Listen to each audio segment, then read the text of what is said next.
Hi guys, James at Rampant Lion Reviews again for you today with another beer review. For this one, we are going to head down to Singapore once again, and we're going to return to a brewery that's featured on the channel once before. Now, the last beer that I tried from these guys was really pretty impressive, a New England double IPA, and apparently that was the best rated beer from Singapore on Untappd at the time of filming, but I'm guessing they've done another one quite recently that might well overtake that. We'll just need to see.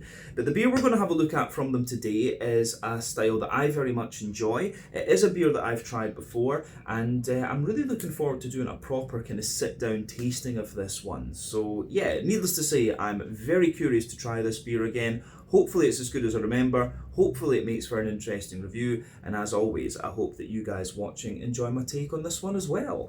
So yeah, for this review, like I said, we are going to go down to Singapore. We're going to go out to the west of the island to an area called Tuas, and that means that we're going to have a look at another beer from the wonderful Alive Brewing Company. So this particular beer is called Biiru Please. It comes in at 5% ABV, and this one is a Japanese rice lager. So yeah, I tried this beer at Locality. I think that's in the Ubi area of Singapore, if I'm not mistaken, but kind of more toward the central eastern area. But lovely little bar that, and I do recommend that you go there. Speak to Dennis, the owner, he's awesome. But yeah, I tried this one there along with the birthday triple IPA from Alive Brewing, and that was great as well. But the last beer we reviewed from these guys, the Lucky Omen, the New England double IPA, the top rated Singaporean craft beer according to Untappd, and that was awesome too. So simply put, this is one of the Singaporean craft breweries that you definitely want to check out. These guys are really highly rated, and there are a number of very good breweries down there these days, and it's kind of cool watching the craft beer scene sort of build up and expand down there at the moment. But yeah, a 5% rice lager, this one. Let's crack on and see what this beer is going to have in store for us. So, as always with my reviews, I'll tell you a little bit about the brewery before we taste the beer. If you want to get straight to the tasting though, just fast forward. All the usual links can be found in the video description below. That's the brewery website, the link to my other reviews that I've done from Alive Brewing Company before, and we will review another 2 beers from these guys fairly shortly on the channel, so keep your eyes peeled from that. And I'll be back in Singapore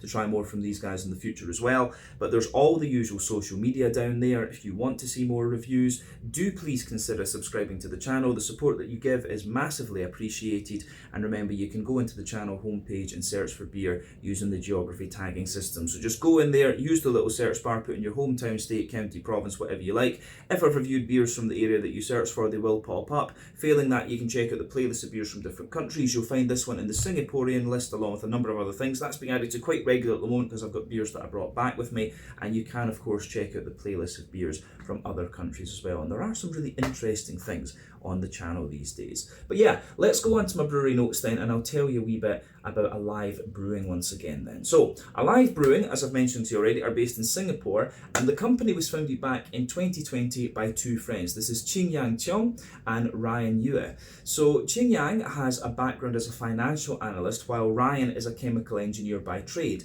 but both had dabbled in home brewing for years, and they were just big beer enthusiasts, and they tried beer across the world, notably in Cologne, and they were just really keen to have a go at making beer for themselves, and you know, they're doing it pretty damn well in my experience. But the brewery itself is located in Tuas in the west of Singapore, and they took the decision to have their own facility rather than gypsy brewing as many other Singaporean brewers actually do. But yeah, quite a brave decision, especially in the wake of the pandemic and so on. But the first beer that they produced was a session IPA called A False Sense of Security, and this was released in March of 2020, and unfortunately the beer was ready to be released just as lockdown kind of kicked in. But these guys managed to push on, they managed to get their beer out there, and you know, they've never looked back from that. But over the years, the brewery's become really respected, highly respected and highly decorated, and they're known in particular for their lagers and for their IPAs. They're brewing on a small 5 US barrel brew kit, which is about 600 litres per brew, and this means that they're producing in the region of 3,000 litres of beer per month. But as of April 2024, when I'm filming this review for you, these guys have produced 90 different beers according to Untappd and according to the owners. I think it was Ching Yang that I was talking to. that told me it was 90 different beers, and they are very well respected, as I say. So yeah, try their New England hazies. Those are really good and would wouldn't look out of place anywhere else in the world. And the lager, I've only tried one lager so far, which was this one, and that was pretty good as well, actually. But like I say, we've got another couple of beers to try from them, and I'm really curious to see how those turn out as well. But yeah, that's everything I can tell you about Alive Brewing Company for the moment. If you want to learn more about these guys, you can check out the brewery website. You can follow them on Facebook and Instagram to keep up to date with all the latest goings on, and you can check out the Rate Beer, Untappd and Beer Advocate pages to learn a little bit more about all the different beers that these guys have done. So yeah, let's go on and have a wee look at the beer itself. So as you can see, the artwork on this one looks a little bit like the inside of a kaleidoscope almost, to be honest with you. So yeah, looks really, really nice. Plain red bottle cap on this one, as we've seen with Alive Brewing before. The symbol for the brewery is down here in the bottom corner. This looks nice, and it tells you just a little bit about the beer on the side here.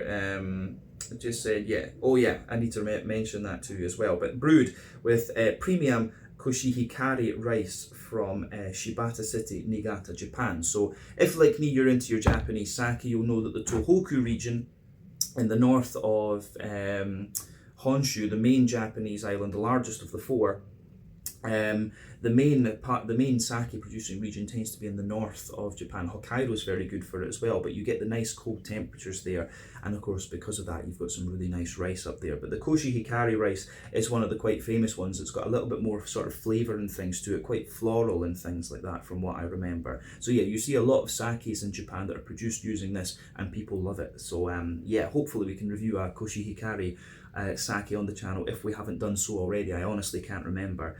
But yeah, let's, as I said earlier, this one is 5% ABV, little 330ml bottle. That's probably going to be a complaint of mine that it's not a half litre later on, but we'll just need to see. But yeah, let's get this guy out into the glass and we'll see how we go with it. The Biiru Please, a 5% Japanese rice lager from the wonderful Alive Brewing Company. So let's do this.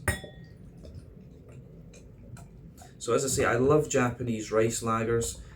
If they're done right, these beers can be absolutely beautiful, and I know this is a good one. I'm curious to see how the bottle condition is. But yeah, before the head disappears on this one, you can see that it poured with about a 2/3 finger of a frothy, I would say perfect white head. I'll just let you have a little quick look at that before it disappears. You can see medium-sized bubbles there, just sitting on the surface of the liquid, but the beer looks very, very nice. That head is of course going to fade away quite quickly to just leave us with a little foamy layer. But yeah, so remember, the technical definition of a lager is that it uses cold temperature fermentation, bottom fermenting yeasts, and that means that these beers have to ferment for longer because, you know, your fermentation process, chemistry, reactions double. Yeah, the reaction rate can double with 10 degrees Celsius. That's something that you'll very often find with with chemistry. It's observable in the lab as well. We used to do things like that all the time in kinetics and so on, and thermodynamics. So yeah, the beer itself looks pretty much as you'd expect. It's got a lovely kind of pale golden straw colour to it, which is what you'd expect. Remember, the colour of your beer depends on a few things. One, the type of malts that you use. This goes a long way to determining your EBC rating. Two, length of your wort boil is going to play a role, because the longer you boil the wort, the more the sugars caramelise, and thus you get a darker colour of beer. But any barrel aging that you do or any adjuncts you put into the beer will affect its colour as well. But yeah, you don't often have to care about that with lager beers. But I guess with the Japanese rice lagers, depending on what kind of rice you're using, it could well have a slight effect. You do see it with the sakes a little bit. It can have like a little green tinge or a little kind of yellow tinge or something like that. You just have to be aware of that. But yeah, this beer has a little bit of a natural haze to it. I'm just going to check. Yeah, there is a wee bit of a natural haze to this one, which again is kind of what you'd expect. You don't really want these beers to be too filtered, if you like, because the rice will give you that little bit more flavour. But yeah, in Germany back in the day, that's why they used to dig the rock cellars, because they didn't have artificial refrigeration. So the beer used to get put down in the cellars, and it would be left there to ferment. So yeah, because it took a longer time, because they had to control that temperature, and reactions go slower at lower temperature.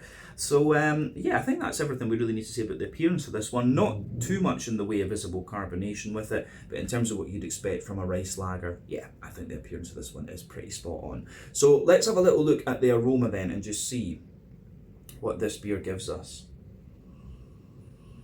Yeah, aroma-wise, exactly what you'd expect, and exactly what I remember as well. I really remember enjoying the aroma of this one when I tried it before.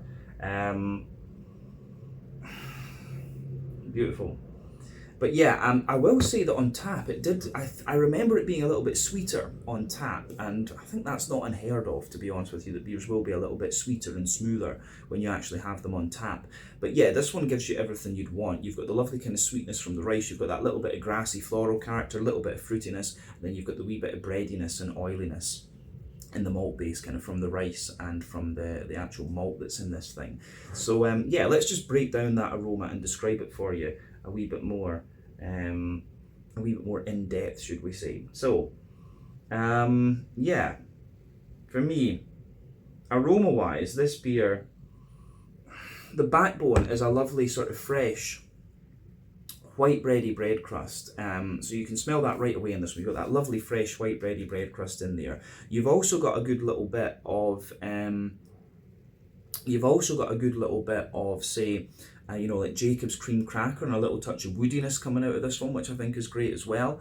But yeah, the way that goes together is really nice. So yeah, cracker, fresh white bready bread crust, then you've just got a wee bit of kind of white bread sitting above this one as well.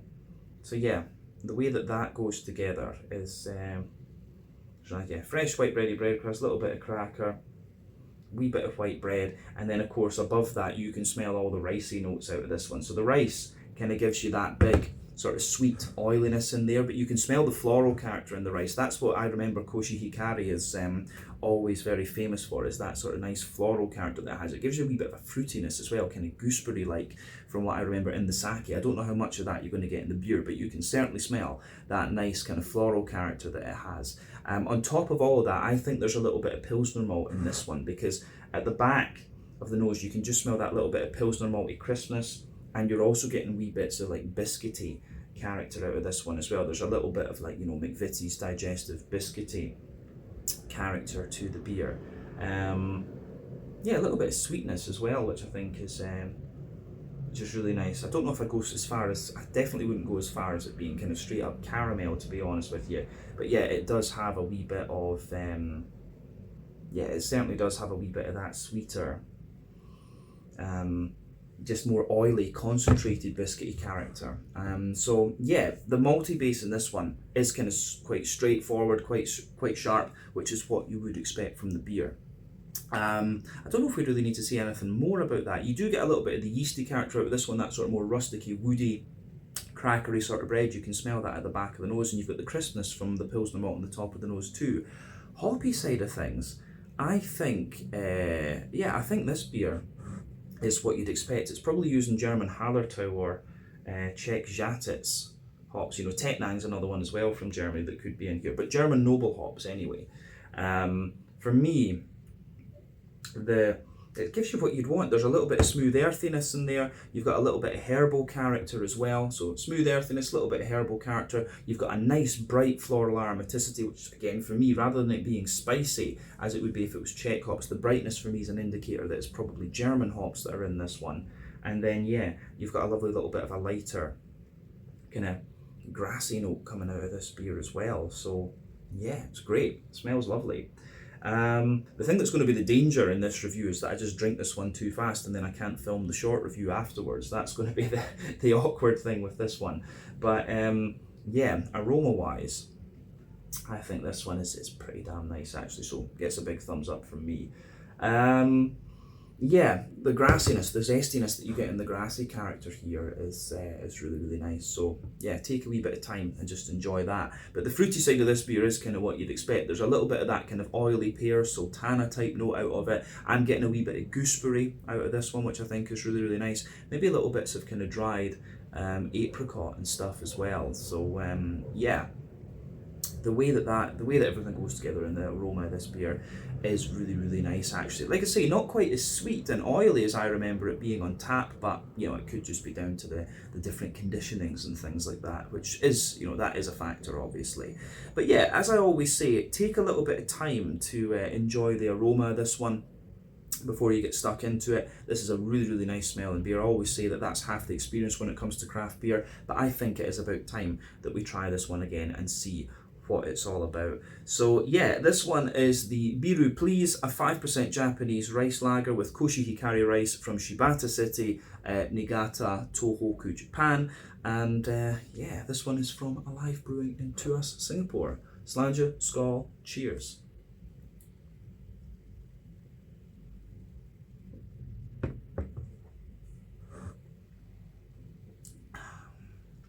Yeah. That's really, really damn good, actually. Yeah. I'm going to complain right away that this is not a half-litre bottle or a 440 can. It really should be. Obviously, these guys are a very small brewery, so this is me just nitpicking and bitching for no reason. But yeah, a beer like this, you need the slightly bigger volume. So if they do have the ability to do that and put this in half-litre bottles and things, and maybe brew a few, just double the brewing of this one, double it up to make it available in half litres, then I would recommend that they do that. But I think a lot of the capacity that these guys have is it does go toward keg brewing. Like these guys are 3,000 litres a month. Most of that is probably going in to pubs and things around Singapore, actually. So yeah, but if they are going to make this a production beer later, half litres, 440s I think is needed for this one. But this, as I say, I love the Japanese rice lager. For me, a very underrated style, but in recent times lagers have been getting more attention, so that is obviously very, very welcome to see. But this is really, really good, so gets a big thumbs up for me. It is as good as I remember. Maybe not quite as oily, I would say, but still, I really like it. Anyway, this beer gives you everything you'd want for the style. You've got a wee bit of breadiness in there, you've got the nice oiliness and sweetness in the malt base, a little bit of hoppy character, and a wee bit of fruitiness. That's what you want from this. This is designed to be a very easygoing, easy drinking beer, and it certainly delivers on that. So let's break it down and describe the flavour a little bit more in depth for you, as we always do.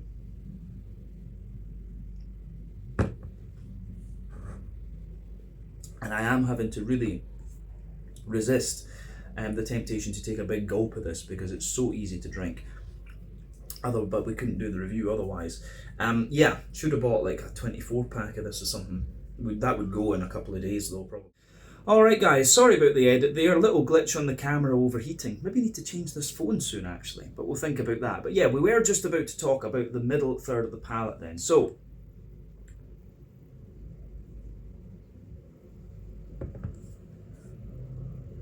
yeah, the backbone of this beer in that middle third of your palate, obviously you've got that lovely kind of fresh, white bready, bread crusty backbone. As you move further forward in that, there's a little bit of a slightly woody character in there, and that lingers into the aftertaste too. But I get a little smattering of like cream cracker just sitting on top of that. And this beer, it does show you that little bit of like malty dryness into the aftertaste, which is really nice. Above that, you get a fluffy white bready character, and I really, really like that as well in this one. I do suspect there is a wee bit of Pilsner malt in this one, or maybe some Munich malt or something like that. It definitely feels German. It actually, the malty character that comes out of this one certainly feels German. And when it comes to lager beers like this, I mean, this obviously is a Japanese rice lager, but if we're talking German style beer, what I want is authenticity, and I want them to be close to what you would actually find in Germany. So I have to give them kudos for that. The German malt that's in here is nice. The Japanese were actually taught to brew beer by the Germans, so yeah, that's worth pointing out. But yeah, you've got that lovely kind of fluffy white bready layer in this one, which I think is really, really nice. And then on top of that, you start to get the kind of ricey character out of the beer, and also some of the kind of sweeter aspects as well. So I think if we go to the back of that middle third of your palate, you're getting the sort of crisp Pilsner malty type characters, but then as you move further forward from that, you start to get the more kind of McVitie's digestive biscuity type notes coming out of the beer. So yeah, that's interesting for sure.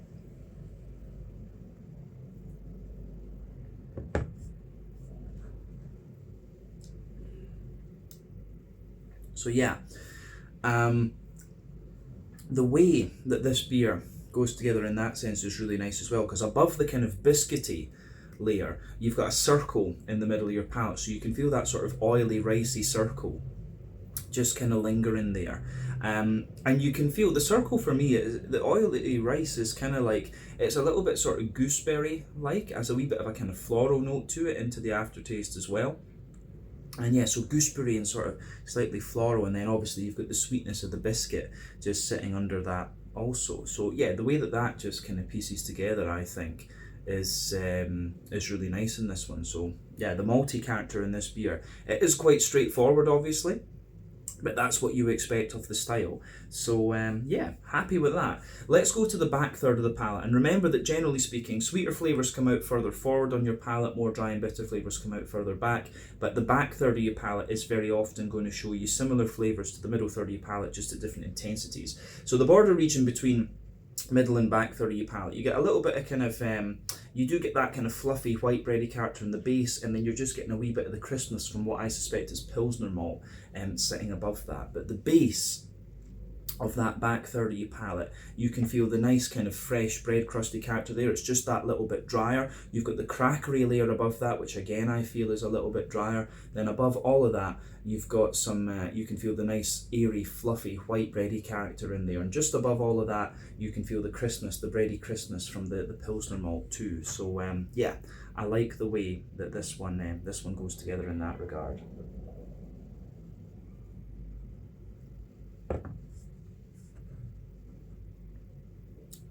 But yeah, the crispness from the Pilsner malt is really, really nice. Yeah, and above all of that, you start to get the yeasty character coming out of this beer as well. And the yeast is interesting. I mean, it's quite, you've got like quite a dense white bready sort of thing to this one. So yeah, the dense white bready character in there is really, really nice. And then around that you've got a fluffier white bread, and then a wee bit of a kind of McVitie's, you know, you've got a wee bit of that kind of bread crusty character coming out of it as well. So yeah, it's the yeasty character gives you a little bit more breadiness, and it pushes a wee bit of the dryness into the aftertaste as well, because you're getting a lot of the bread crust and a lot of the crackery notes out of this one, and a wee bit of the woodiness as well actually. So yeah, the malty yeasty side of this beer is done really, really nicely, and it gets a big thumbs up from me. Let's go to the hoppy side of the beer then. So the back corners of your palate in this one, you've got a lovely little bit of earthiness in there. Then as you move further forward, there's a wee touch of like herbal character to the beer as well. Then as you push further forward beyond that, you've got a nice little bit of like you do start to get the floral aromaticity, and I'm pretty sure that I'm right with this one in saying that it's probably Hallertauer Tettnang that's in this, because just the brightness of the green component here and the smoothness that it has is very German. So yeah, lovely little bit of floral aromaticity there, quite bright, and then round the front curve of the tongue, it's a little bit lighter and more grassy, I would say. So yeah, lovely little bit of floral aromaticity, nice little bit of lighter grassiness in there. I think that goes together really nicely. So yeah.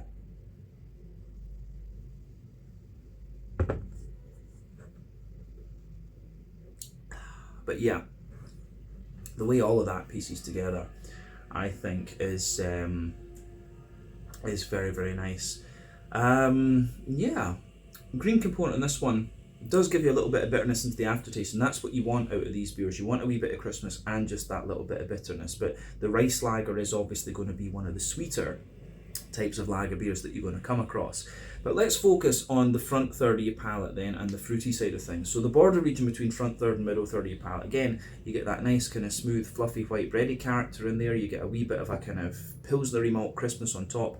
Then the base of that front third of your palate has a little bit more of the base of that front third of your palate is a little bit more along the lines of you get the fluffy white bread in there, the Jacob's cream cracker, the bread crust cracker, fluffy white bread, and then above that you're getting that nice oily bubble where the juicy fruity esters just roll their way out of the beer. So let's look at the fruity side of this beer then.